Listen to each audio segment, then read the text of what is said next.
नमस्कार. मी सतीश कुलकर्णी. स्वामी समर्थ म्हणतात, माझ्या नावाने बोगसगिरी चालू आहे, ती वाढलेली आहे आणि वाढतच राहणार. थोडं वेगळं वाटलं असेल तुम्हाला मी हे जे म्हणतोय ते, पण त्याची सत्यता जाणून घ्या. पिठापूरला आपल्या स्वामी भवनात माझा सत्संग चालू असताना मला एक निरोप आला की गिरनार पर्वतावरून 4 संत महाराज आलेले आहेत आणि त्यांना तुमच्या उद्याच्या कार्यक्रमात सहभागी व्हायचं आहे, परवानगी आहे का? मला खेद वाटला. म्हटलं परवानगी घेण्याची गरज नाही, त्यांच्यापेक्षा मी अत्यंत लहान, त्यांच्यापेक्षा ज्ञान अतिशय कमी. परंतु आपल्या इथं गेले 2 दिवस जे ऐकत होते ते त्यांच्याकडे गेले आणि त्यांच्या गप्पा चालल्या असं ते म्हटले कोण आहे? मग त्यांनी सांगितलं असे असे कुलकर्णी आहेत, स्वामी समर्थ भवन आहे, तिथं त्यांचा सत्संग अधूनमधून होत असतो. ते म्हटले आम्ही पण येऊ. दुसऱ्या दिवशी ते 4 गिरणारी म्हणत माझ्याकडे आले. अजून सत्संग सुरू व्हायचा होता. आल्यानंतर मी त्यांना अगोदर नमस्कार केल्यानंतर त्यांनी सांगितलं की इथं आम्हाला नमस्कार करू नका, जर तुम्ही गिरनारला आला, आमची भेट झाली तर अवश्य नमस्कार करा. पिठापूर हे अत्यंत जागृत स्थान आहे. तुमच्या आवारामध्ये श्रीपाद श्री वल्लभांची मूर्ती आहे आणि त्यांच्या दरबारामध्ये आमच्या पाया पडलेलं आम्हाला आवडणार नाही आणि आम्ही पाया पडून घेणार नाही. समोर 60-70 भक्त होते. त्यांनी सगळ्यांना हाच विचार सांगितला की असं देवाच्या दारामध्ये कुणाच्याही पाया पडायचं नाही, कारण देव तिथं श्रेष्ठ आहे आणि देवापेक्षा कुणीही श्रेष्ठ नाही. त्यानंतर आमचा सत्संग झाला. त्यानंतर त्यांनी आपल्याकडे काही खाल्लं नाही, परंतु सरबत घेतला, 2 गप्पा गोष्टी केल्या. तेव्हा असा विषय निघाला की आलेले जे 4 महाराज होते ते गिरनार पर्वतावर बऱ्याच वेळेला वास्तव्याला असतात आणि बऱ्याच वेळेला एका ठिकाणी संन्याशांनी राहायचं नसतं म्हणून ते भ्रमण पण करत असतात. सगळ्यांकडे मोबाईल होते. मोबाईल असल्यामुळं त्याचा उपयोग ते कशा पद्धतीने करून घेतात हा विषय निघाला. तेव्हा ते म्हणले आम्ही बऱ्याच वेळेला मोबाईल पाहतो, पण अलीकडं जेव्हा आम्ही मोबाईल पाहतो तेव्हा स्वामी समर्थांबद्दल जे आम्ही ऐकतो त्याचा आम्हाला खेद होतो.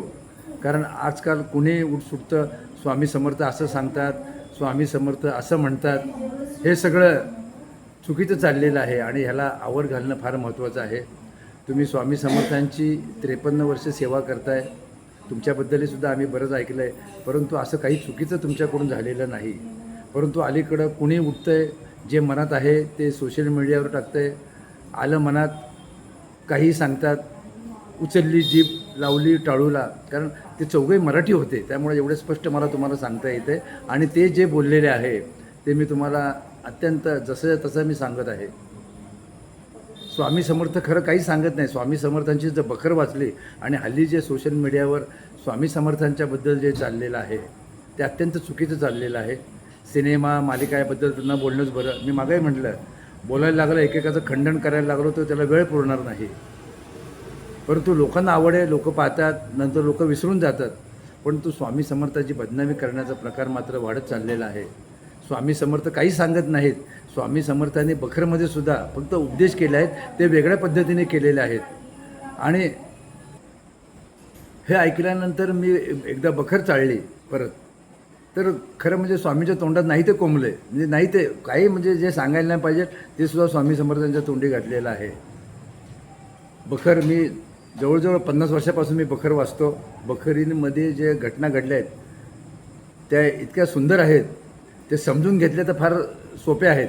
परंतु हे अवघड सांगणं, अवघड बोलणं, मालिकेतून काहीतरी दाखवणं, सिनेमात काहीतरी दाखवणं, त्यामुळे स्वामींना फार वेगळं ठेवलेलं आहे. आणि मग विनाकारण लोकांच्या मनात स्वामींबद्दल शंका येतात. मग अमुक करू का नको, तमुक करू का नको, हे करता करता चुकीचं करतात आणि काही लोक काहीच करत नाहीत. सिनेमा किंवा मालिका किंवा कोण काय सांगतं हे क्षणिक आहे, ते तेवढ्यापुरतं बरं वाटतं आणि तेवढ्या वेळेत त्यांना ते दाखवायचं असतं. कुणीही स्वामींच्याबद्दल अभ्यास केलेला नाही. फक्त भक्तांच्या डोळ्यामध्ये ते दृश्य बसवायचं, त्यांच्या कानावर काहीतरी घालायचं आणि आपण वेगळं काहीतरी सांगतो असं दाखवायचं. जे 4 गिरणारे आले होते त्यांनी ज्या गोष्टी सांगितल्या त्या मी अधूनमधून परत एका व्हिडिओद्वारे सांगणार आहेच. परंतु आता मात्र सावध करतो की त्यांनी इतकं तळमळीने सांगितलं.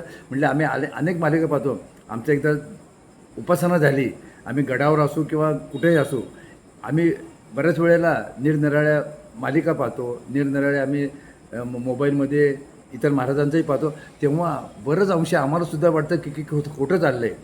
आज योगायोगाने पिठापूरला आलो म्हटले, तुमची भेट झाली, तुम्ही स्वामींचं सेवा कार्य करतायत, तुम्ही काही करता आलं तर करा. पण पुन्हा मी ते सांगतो की हा वितंडवाद घालायला आपल्याला वेळ नाही. स्वामी समर्थ बघून घेतील. पण जे सांगायचं आपल्या ह्याच्यातून तेव्हा मी चांगलंच सांगणार. 53 वर्षामध्ये स्वामी समर्थांच्याबद्दल एकही चुकीचा शब्द सांगितला नाही. 53 वर्षामध्ये अक्कलकोट स्वामी दर्शनचे अनेक अंक निघाले. 5 सोडा, एक जणसुद्धा आपल्याकडे बोट दाखवणार नाही की तुमच्याकडून असं असं चुकीचं झालेलं आहे. त्यामुळे आता जे चाललं आहे ते अत्यंत चुकीचं चाललं, एवढं आम्ही ठामपणे सांगू शकतो. परंतु परत खुलासा, प्रतिखुलासा, जातीवाद, तेवढा वेळ नाही, तेवढा वेळ घालवण्याचा अर्थ नाही. कारण हे कलियुग आहे. लोकांना खऱ्याचं खोटं वाटतं आणि खोटं ते खरं वाटतं. त्यामुळं फक्त या व्हिडिओद्वारे सांगण्याचा हेतू असा की स्वामी काहीही सांगत नाहीत. स्वामींनी जे सांगितलं आहे ते स्वामींची बखर, स्वामी चरित्र सारामृत हे वाचलं तर बऱ्याच भक्तांना स्वामी कोण आहे ते हे कळेल. स्वामींचे बोध आहेत ते पूर्वी आम्ही छापलेले आहेत. अधूनमधून काही जर बोध सांगता आले तर ते सांगण्याचा प्रयत्न करणार आहे. स्वामी काहीही सांगत नाहीत. स्वामींना समजून घ्यायचं असेल तर बखर वाचायला पाहिजे, पूर्वीचे काही मासिकं वाचायला पाहिजे, स्वामींबद्दल जर कुणाचे काही लेख आले ते वाचायला पाहिजे. हे सोशल मीडियावर विसंबून राहू नका. सोशल मीडिया जेवढा पाहताल तेवढं स्वामींबद्दल तुम्हाला आपलेपणा कमी वाटेल. स्वामी समर्थ फार वेगळे आहेत आणि ज्याला स्वामी समर्थ समजून घ्यायचे त्यांनी स्वामी समर्थांना समजून घेतल्यानंतर ते काहीही करणार नाहीत. स्वामी समर्थ सांगतात, स्वामी समर्थ बोलतात